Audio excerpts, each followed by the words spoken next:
கிறிஸ்துவுக்குள் பிரியமான செல்ல குழந்தைகளுக்கு அன்பின் நல்வாழ்த்துக்கள். இன்னைக்கு ஜூலை மாதம் 12ஆம் நாள். இன்னைக்கு தேவன் உங்களோட பேசுறதுக்காக ஒரு விசேஷமான பரலோக மன்னாவை கொடுத்திருக்காங்க. இன்னைக்கான பரலோக மன்னா அப்போஸ்தலர் 17ஆம் அதிகாரம் 11ஆம் வசனம். அந்த பட்டணத்தார் மனோவாஞ்சையாய் வசனத்தை ஏற்றுக்கொண்டு காரியங்கள் இப்படி இருக்கிறதா என்று தினந்தோறும் வேத வாக்கியங்களை ஆராய்ந்து பார்த்தார்கள். இதற்குரிய விளக்கம், பெரேயா பட்டணத்துல இருந்த சகோதரர்கள் நல்ல புத்திசாலிகளா இருந்தாங்க.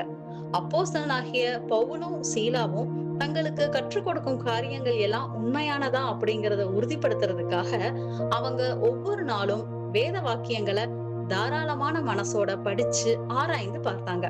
அவங்களுடைய இந்த நல்ல பழக்கம் இன்னைக்கு நமக்கு ஒரு மிகச்சிறந்த முன்மாதிரியா இருக்குது. யாராவது நமக்கு ஒரு காரியத்தை கற்றுக் கொடுக்கும் போது நாம அதை அப்படியே கண்ணை மூடிக்கிட்டு நம்பி விடக்கூடாது.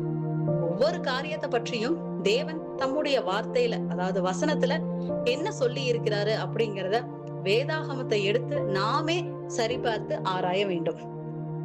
வேதாகமத்தோட ஒத்து போகிற காரியங்களை மட்டுமே நாம உண்மையான சத்தியமாக ஏற்றுக்கொள்ளணும். தினந்தோறும் பைபிள் வாசிக்கிறது நம்முடைய அறிவை வளர்வதற்காக மட்டுமல்ல, தவறான போதனைகளிலிருந்து நம்மளை பாதுகாக்கிறதுக்கும் அது உதவும். பெரேயா பட்டணத்து மக்களை போல நாமளும் வேதத்தை ஆசையோடு படிக்கணும். எனவே குழந்தைகளே, நாமும் தினமும் வேதாகமத்தை வாசிக்கக்கூடிய பழக்கத்தை வச்சிருக்கணும். யாராவது புதிய காரியங்களை சொன்னா அது பைபிள்ல இருக்குதா அப்படின்னு ஆராய்ச்சி பண்ணி பார்க்கணும். தேவனுடைய வார்த்தைக்கு மட்டுமே எப்பவுமே கீழ்ப்படிஞ்சு நடக்கக்கூடிய நல்ல பிள்ளைகளாக வாழணும். செல்ல குழந்தைகளே, இந்த மன்னாவை இன்னும் தெளிவா புரிஞ்சுக்க உங்க பைபிளை எடுத்து 34ஆம் சங்கீதம் 16ஆம் வசனத்தை வாசிங்க. இன்னைக்கு மட்டுமல்ல, என்னைக்குமே பெரேயா பட்டணத்து மக்களை போல நாமும் வேதத்தை ஆசையோட படிச்சு தேவனுக்கு பிரியமான நல்ல பிள்ளைகளாக வாழ்வது குறிச்சு மனசுக்குள்ளேயே தியானம் பண்ணுங்க. ஓகே குட்டீஸ், இன்னைக்கு இந்த மன்னாவோட சந்தோஷமா இருங்க. இன்னைக்கு நைட்டு ஒரு சூப்பரான வேதாகம கதையோட நாம சந்திப்போம்.